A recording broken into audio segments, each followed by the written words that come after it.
अस्सलाम वालेकुम beautiful people, welcome back to my channel. कैसे हैं आप सब लोग? हम अल्हम्दुलिल्लाह बिल्कुल ठीक ठाक हैं। बस ज़ावियार की तबीयत है थोड़ी सी ख़राब। थोड़ी सी तो मैं नहीं कहूँगी, अच्छी खासी उसकी तबीयत है ख़राब। जब से हम पाकिस्तान पहुँचे हैं उसको फ़्लू तो मुझे वो आते ही महसूस हो गया था, लेकिन ये है कि उसको अब बहुत ज़्यादा बुखार रहने लग गया। जो उसकी मैं मेडिसिन साथ लेके आई थी,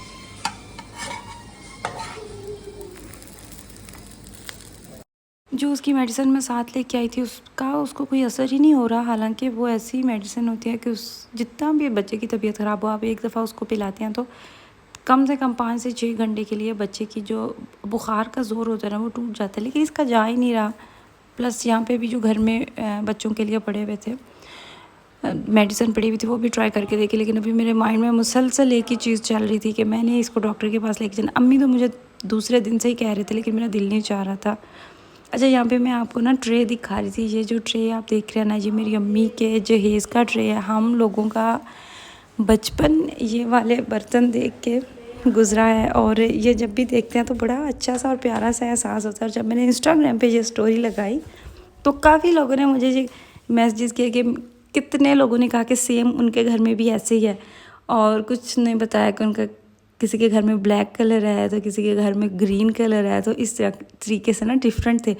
जैसे सेम वो एक सेट है ना, पाकिस्तान का नेशनल सेट भी उसको कहा जाता है, पत्थर का सेट, जिसके ऊपर एक स्पेसिफिक सा डिज़ाइन बना होता है वाइट, वो भी हमारे घर में मौजूद है। मेरी अम्मी का भी वही था, और जो मेरी खालाएँ हैं सबका वो था। लेकिन अब वही सेट अगर आप लेने जाते हैं ना मार्केट में तो वो इतना एक्सपेंसिव हो चुका है। इनफैक्ट बर्तन सारे ही एक्सपेंसिव हो चुके हैं। खैर, हम नाश्ते से फ़ारिग हुए तो मेरे माइंड में बस एक ही चीज़ चल रही थी कि मैंने इसको डॉक्टर के पास लेके जाना है। 2 दिन पहले भी मैंने यही सोचा, लेकिन फिर मैंने कहा कि अच्छा मैं 24 घंटे इसको घर में देखती हूँ, मे भी ये ठीक हो जाए तो हमें डॉक्टर के पास ना जाना पड़े। मेरा डॉक्टर के पास भी नहीं जाने पे दिल करता, इतना बिलीव भी नहीं है, क्योंकि आपको पता है कि पाकिस्तान में जगह जगह डॉक्टर्स होते हैं, चाइल्ड स्पेशलिस्ट ही जगह जगह बैठे होते हैं। इतनी ज़्यादा मेडिसिन खाने के बाद बच्चों के मैदे भी ख़राब हो जाते हैं।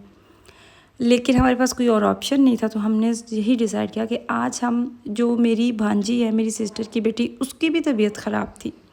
हमें ये लग रहा था कि शायद वहाँ पे ठंड थी, रास्ते में इतने ज़्यादा एसी थे तेज़, तो इस वजह से इसकी तबीयत ख़राब हुई है, इसको सर्द गर्म हुआ है या कुछ ऐसे। लेकिन बिल्कुल भी ऐसा नहीं है। पाकिस्तान में भी धड़ाधड़ बच्चे बीमार हैं। सर्दी में आते हैं तो आपको होता है कि बच्चे को ठंड लग रही है, उसका मैदा ख़राब हो रहा है, फ्लू है, ये है वो।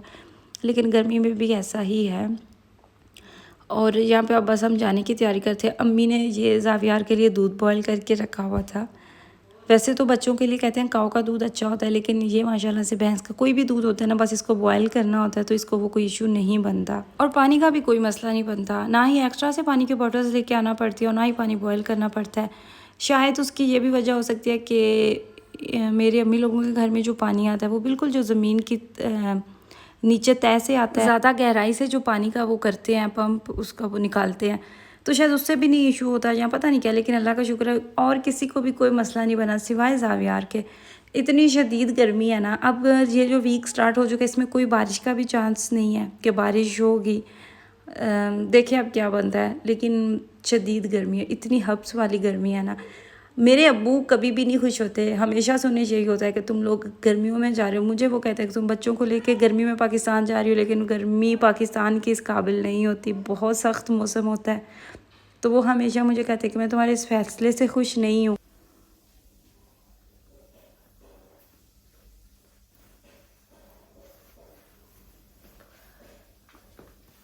अब किसी भी हो गया।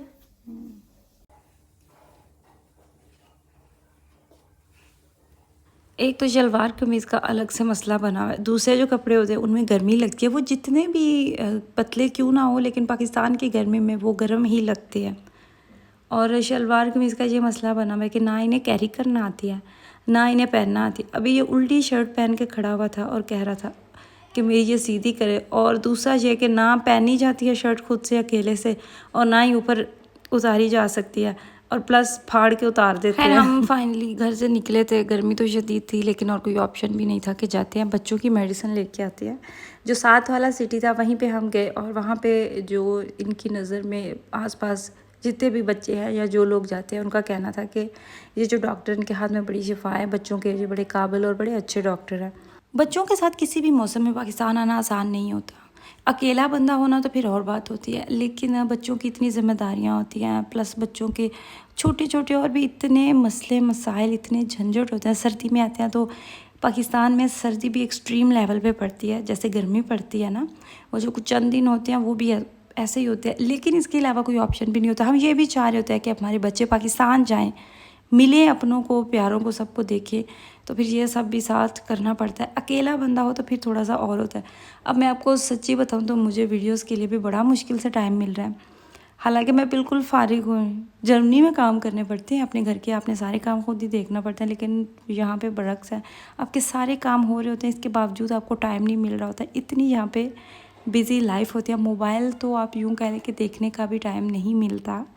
अगर आप चाहें ना कि आप मोबाइल को छोड़ दें या कुछ अरसे के लिए ना यूज़ करें, तो आप ऐसा भी कर सकते हैं, क्योंकि इतनी यहाँ पे बिज़ी लाइफ होती है। और बिज़ी लाइफ भी एक ब्लेसिंग उनके लिए जो फारिग रहते हैं, जो बोर होते रहते हैं, उन्हें इस चीज़ का एहसास होता है। लेकिन जो मुसलसल मसरूफ़ रहते हैं उन्हें फिर इस चीज़ की क्रेविंग हो रही होती है कि हम फारिग हों, कब हमें टाइम मिलेगा। खैर, हम डॉक्टर के पास आए और रश बिल्कुल भी नहीं था। हमारी बारी जो है वो बहुत जल्दी आ गई थी। हमें कोई 5-10 मिनट मेरे ख्याल से इंतज़ार करना पड़ा। लेकिन वहाँ पे जाके जब मैंने और बच्चों को देखा ना कि और भी बच्चों की काफ़ी सेहत ख़राब थी, तो फिर मुझे थोड़ी सी तसल्ली हुई कि सिर्फ मेरा बच्चा ही बीमार नहीं है, इसको मसला नहीं है, वहाँ पे भी अच्छे खासे बच्चे और बीमार हैं और सबको सेम मसला है। अब देखिए कि गर्मी के मौसम में फ्लू और खांसी कोई नॉर्मल चीज़ तो नहीं है ना, लेकिन फिर भी खैर हमने चेकअप करवाया। इसके कानों का मैंने चेकअप करवाया। मुझे ये भी होता है कि जब इसको नज़ला होता है ना, तो ये कान पे हाथ रख के रो रहा होता है, तो कहीं इसके कान में तो कोई इशू नहीं है। और उसके बाद हमें जो डॉक्टर ने मेडिसिन लिख के दी वो वहीं से लेनी होती है। ये वहाँ के क्लिनिक्स का असूल होता है कि जो डॉक्टर ने आपको मेडिसिन लिख के देनी होती है, वहीं पे जो उन्होंने अंदर मेडिकल स्टोर बनाया होता है, वहाँ से आपने लेनी होती है।